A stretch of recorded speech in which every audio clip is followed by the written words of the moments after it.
Sababa garasuutiin gaafa garasuu adaama galchan akaakayyuu hiyyaariyanii asii lafarraa fudhatanii gosa wajjin asitti galchan. Abbaa biyya kanaatinu gaafa rakkoo gaafa quufaa gaafa gammachuu abbaan hedduu gaafa du'aa gaafa gadadoo gaafa rakkoo garuu isintu abbaatti ture. Har'as yoo taate gaafa wayyaaneen biyya kanarratti fincaantu carantu saamtu ka dibcee ciisaa oolee isin ka qabsaa'e gaafa san calliseen har'a hoggaa aduun baatu qabaan agadhiisa.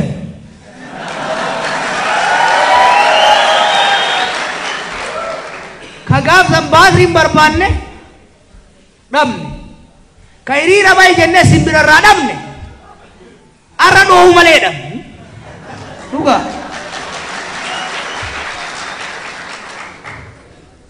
Haa jedhu uf qofaan qabsoofne nu sababa bal'aa nu sababa guddaa an beektaa amma waggaa gabbayanii mirga argame kanatti ka'anii mullu godhanii nu arrabsan nan gammadan aaru lugaama irraa hiine mire isarraa galata dhabnu rabbi irraa galata qabna umaa miti kunillee isin aarsi afaan banuu mirga nu ciniinuun garuu mirgaa miti gaafa nu ciniinuu deeme akka gonnu hin beeknaa jechuudha. Ilkaan isaatii yoo jedhe nu ciniinuu irraa haa taa'u arraba isaa itti dhiifnaa jechuudha. Kana yaaddayna.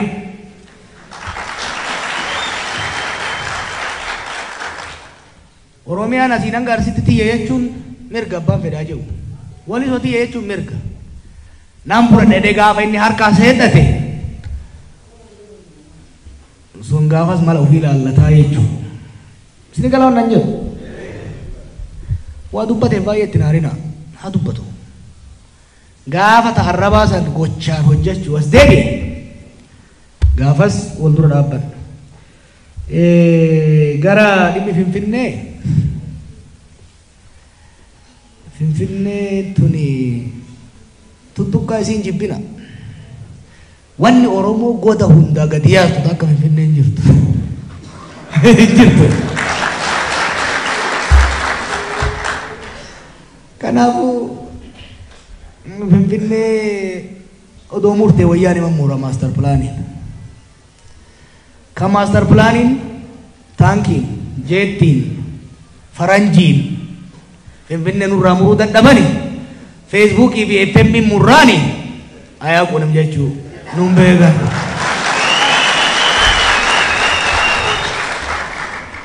Master planiidhaan maqaa biraatiin finfinnee nurraa muruu akka hin danda'amne maqalee dhaqanii abbaa isaa hayyee gaafachuun hin danda'ama.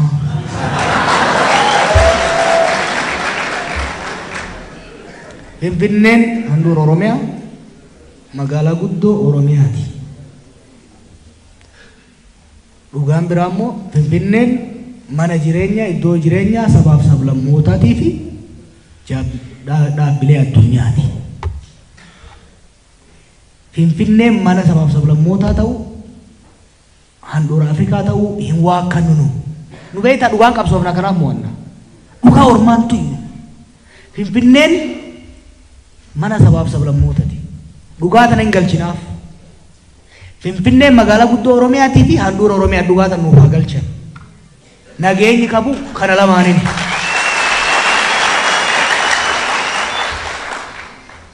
Mirgi jiraattota Finfinnee ka saba hundaa Chaayinaa achi jirtu dabalatee eeggamuu qaba. Tana way mormitanii namni Finfinnee keessa jiru dalagatee hin galin hin jettanii miti afaan isaan dubbati way jettanii sirriitti naajaa hin jettanii mi kana guraayitii suuqii isaan dalagatin hin jenne Tigirichi mana hin jaarratin hin jenne Amaartii mana afaan isaan dubbatin hin jenne mirga kana heeraaf seeran guutamee fi eeggamuu fi qaba. Akkuma ummata magaalaa kamiitu naannoo kamiitu nama isaa ta'een filata. Kuni haqa rabbii biraa seenaan waan uumte qabdi deebinee ganaa jiruun barbaadu. Oromiyaa guutuun iyyuu Itoophiyaan dhugaa yoo jiraatte Oromiyaa ka sabni hundi keessa jiru Chaayinaa fi Hindii dabalatee Oromiyaadha. Saba tokkoon nurraa bayaa hin jennu hin hojjatinaa hin jennu mirga akka Oromtichi inni qabu Amaartichis guraayitichis hin qaba Oromiyaa keessatti qabaachuullee qaba. Finfinnee keessatti illee. Wanni fudhatamne garuu magaalaa guddoo teenya. Godaannisa teenya magaalaa guddoo qofa miti beeku. Oromoon hin kaasin hin jeemire Finfinneen hoggaa gaatu. Waan godaannisa faashaa nu irra kenne kaasanii sooqitti itti firfirsanii mukaawwan waraananiif. Oromoon buqqa'uu ka'ee gale warra haadha tiyyaa dabalatee. Asirraa osoo mooyyaleen hin bahin osoo cinaaqsan hin gahin asirraa eegalle beektu mada jira kanaaf nama kakaasa garuu madaa jecha utaallee akka hin taane dandeemu gaafiin Finfinnee kana deebi'u mirgi jiraattotaa eegamu aangoon mootummaan naannoo Oromiyaa magaalatti irraa qabu mirkanaa'uu qaba jechuudha seeraan. Kuni hamma fedhe abbaan fedhe itti fateef miti kun lolatti illee nama geessuu hin qabu. Ana yeroo hedduu akkan jeetti dhimma Finfinnee ajandaa haa bultuu jennee eega mootummaan haaraa filame haa hiikamuu yoo jedhe yeroo tokko tokko beekta gara laafummaa sana gowwummaa nu se'anii sodaafaa se'an.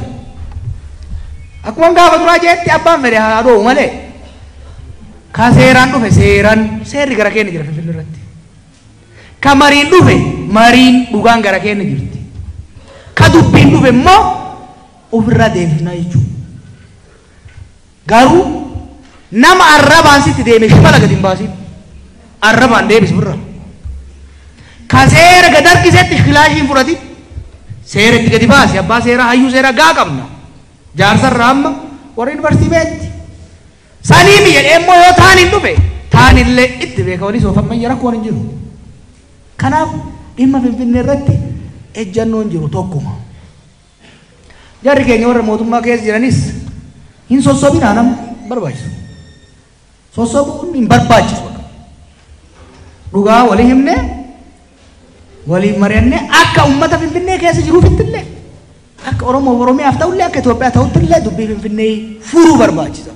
Kun immoo wacaaf girrigirii ni miti ka ta'u.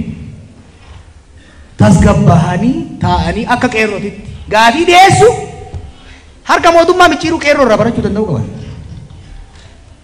Koyyee maccee hin kenninaa, hin dhumna malee hin kenninaa innaa hixaa itti baafte. Hixaana aarsiisee miti namni.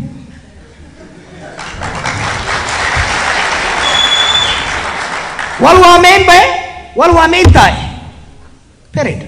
Kanaafi dhimma Finfinnee irratti illee hedduu hiyyaaddeeyna. Raafaa jechuu biyya miti garuu. Gaafiin haa dhaabattu akkuma dhufiitii isiinitti ofirraa deebisa deemna. Haaromsi hin jiru jettani.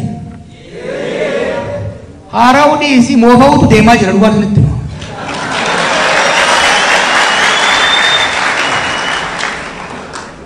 Ani mootummaa tanaaf kijibuu fi isiif irra diddibuu ifadheetiin jira. Dhugaan isin hin jira. Biyya kana haa ceesiftu yaani biyya kana haa ceesifnu jenne waan amata 27 nu godhan hin irraanfanne dhoyfanne haaromsa lammaan eegale abdanne akkasii miti haaromsa lammaan eegale abdanne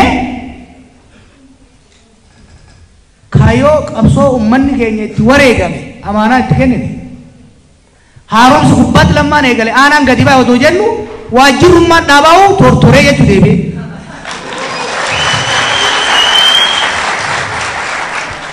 Aarsaa kana hunda booda taappellaa ati abaa'oodha, ati shaneedha, ati maarroodha, ati dhaaba keenya keessa hin jirtu jedhanii nama hidhuun, nama doorsisuun sun seenaa kaleessa nuti yaadachuu hin qabne jechuudha. Nutti deebisuu hin qaban waan akkasii. Amaanaa itti kenname kana bakkaan ga'u yoo ka barbaadu taate lammaan nuti amaanaa tiim lammatti kennine. Amaanaa xiqqoo miti. Totorroonni amma deemaa jiru kuni fudhatama hin qabu. Haala amma jiruun haaromsi hin bira gaayyoon jedhan kijibe. Matarraa totorraa waan jiraniif. Matarraa sirreeffatanii qeerroon kun maal balleesse jiran. Jaratti amata 27 isaan ergachaa turte qeetti galchee bilisa isaan baase aangootti isaan baase. Aangoo san naa hiraan jenne qeerroon kun.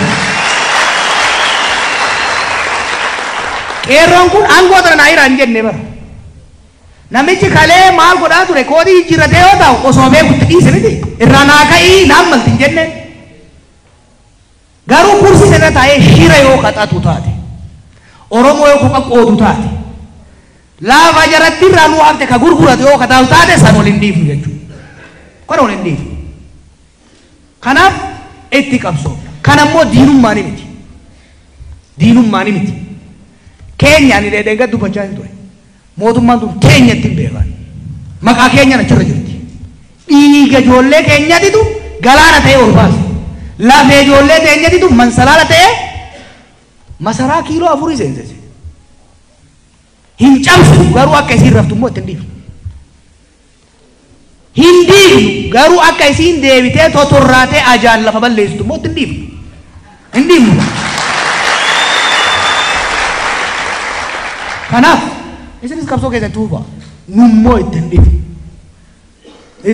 hin dandeessu sirritti himu biyya kana ceesisuu yoo ka barbaadde taate ODP maqaa qofa jijjiirrattee deemuu hin dandeettu gochaan malee ka jechaa qaata quufne bara ka gochaati gochaan immoo waa godhuu namni danda'u yoo nama barate ofitti qabeedha sabboontota yoo ofitti qabeedha sabboonummaan Oromoo nadaajii qabsoo Oromooti jechaa turree miti ODP sabboonummaa Oromoo shakkiin maletti yoo guuttatte sabboontota yoo guutamte malee achi hin ceetu dheengadda waggaa jaritti wachu hantuuta bishaan seene fakkaatti hin qabdu keessa Oromoo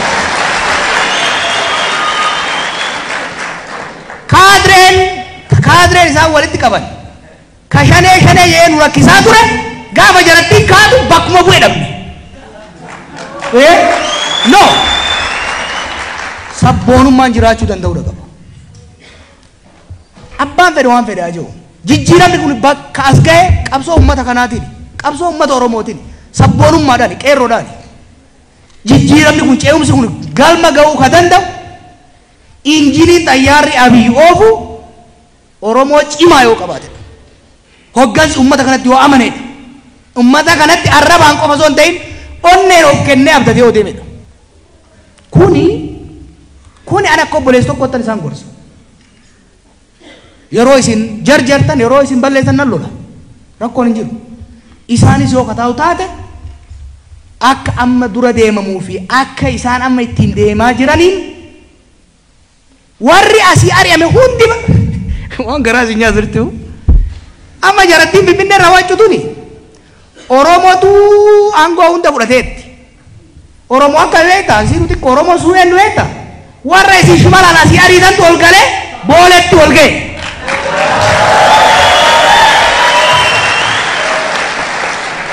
hattuu fi ergamtuu wayyaanee kaleessa ufmanni kennuuf keessa ari'ee jecha ummata Amaaratiin wal lolaa jirraa jechuudha odoo waan wayyaaf illee ta'e uumaa miti kanaaf osoo namni barate lafa guutee jiru osoo boonaan xiixaan hojiidhaan beekame lafa guutee jiru dullatti